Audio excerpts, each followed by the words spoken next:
Welcome to ELPA, the show for today's technology person who wants to know the latest dish on technology and its faux pas.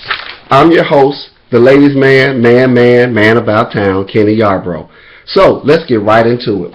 Everybody these days loves these devices. We love the tweet, we love social media, we love Facebook, we love it all. But most people don't understand that social media can get you in trouble if you are not responsible for the things that you do on Facebook, Twitter, Instagram, whatever your social media preference may be. So let's get right into it. Some of our friends have done some wonderful work in tracking down some people who are not too smart as it relates to social media. So we have an instance where a man was working for Taco Bell. He had a large stack of hard-shell tacos, and he licked them and recorded it and put it on his Facebook page. Well, it could have been a joke, except he was on the clock working with a big Taco Bell uniform on and decided to Facebook and tweet it.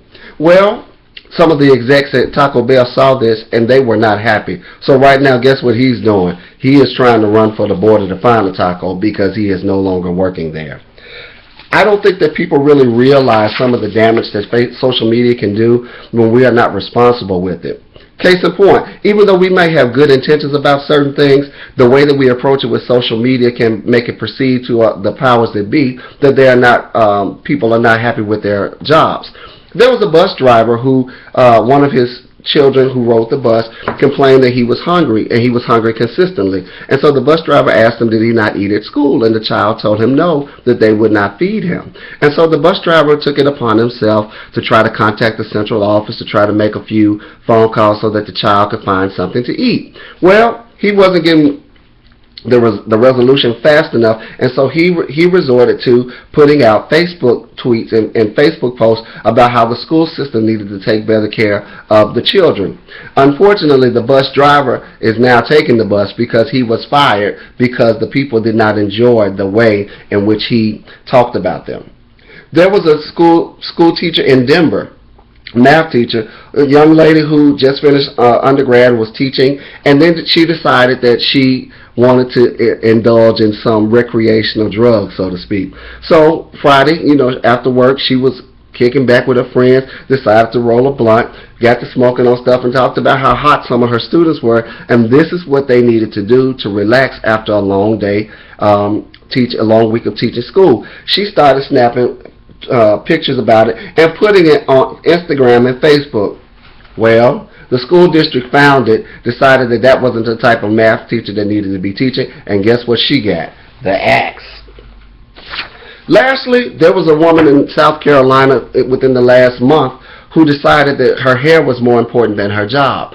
South Carolina, it was a state agency in South Carolina who was putting on a project for several students, and it was subject to rain the next day, and so the woman called out sick, stating that she would not be into the office that day because she wasn't feeling well.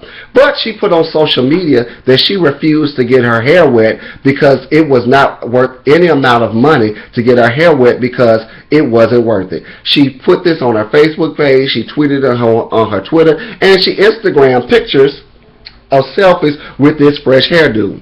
Well, there are certain agencies and certain state and federal government officials who have cyber police and cyber security, and they monitor their employees' Facebook pages. Well, what happened? That officer found that happened on a Friday, and Monday she was unemployed. So the lesson to be learned in this is be very, very careful about the things that we put on social media. We never know who is watching. Moving along, like I said, we all love these. It's nothing like a cell phone. It's nothing to try to stay in constant communication and constant availability with people. And one way we do that now is by texting. Everybody loves to text. But if you notice, your major companies, your major cell phone companies are telling you not to text and drive. That's great. We shouldn't do that because we know that texting and driving can lead to serious hazardous injuries. So the good people at Apple, the good people at Google, they have come up with Siri, they've come up with Katana, they come up with a whole list of apps that can text while you talk, and so they will text for you. All you have to do is speak into the telephone, and it will send the text message for you.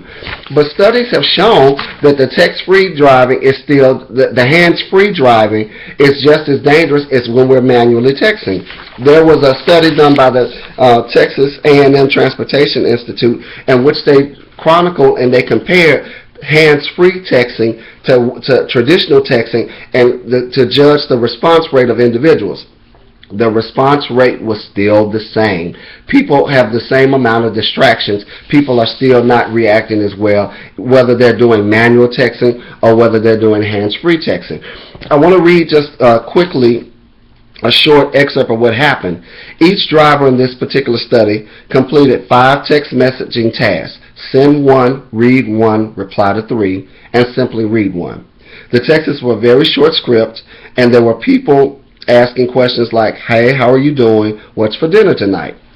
Those persons had to respond to certain text messages. Well, what happened was, as they were judging their responses, they were in lanes and they were only asked to go 30 miles an hour. And they compared traditional texts to hands-free texts. The amount of information was astonishing. It's the same thing. It is the same hazard, and we've got to be careful. So I agree with what my cell phone provider AT&T says. Don't text and drive. It can wait. The last thing that I want to point out tonight is a very serious epidemic that's hitting our nation, and that is the epidemic of cyberbullying. Our children are being cyberbullied just as much as they're being bullied in the traditional way. So you may ask, what is cyberbullying? Cyberbullying takes place using electronic technology. Technology and equipment such as cell phones, computers, and tablets, as well as communication tools such as social media, text messaging, chats, and websites. The examples that it gives about cyberbullying includes mean text messages or emails, rumors sent out by emails or posting to social networking sites, embarrassing pictures, videos, websites, and even fake profiles of individuals. So why is this interesting, and why is this something that we should be talking about? Kids who are being cyberbullied are often being bullied in person as well. Additionally, kids who are cyberbullied have a harder time getting away from that behavior. Cyberbullying can happen 24 hours a day, 7 days a week, and it can reach a child even when he or she is alone. It can happen at any time of the day and night. Cyberbullying messages and images can be posted anonymously, and it's hard to track where they come from. And if it's hard to track where they come from, it's hard to try to retract those inappropriate or harassing messages, and they can be extremely hard to pinpoint who does it. What are some of the effects of cyberbullying on our young people? They can resort to using alcohol and drugs. They can start skipping school. They can also experience in-person bullying. Their willingness to unattend schools. They're receiving poor grades. They have low self-esteem, and they can start developing a lot of health problems. Some of these statistics that I wanted to share with you in 2010 and 11 from the School Crime Supplement from the National Center of Educational Statistics and Bureau of Justice Statistics states that 9% of students in grades 6 through 12 have experienced cyberbullying. And in 2013, the Youth Risk Behavior Surveillance Survey finds that 15% of high school students, grades 9 through 12, are electronically bullied within the past year.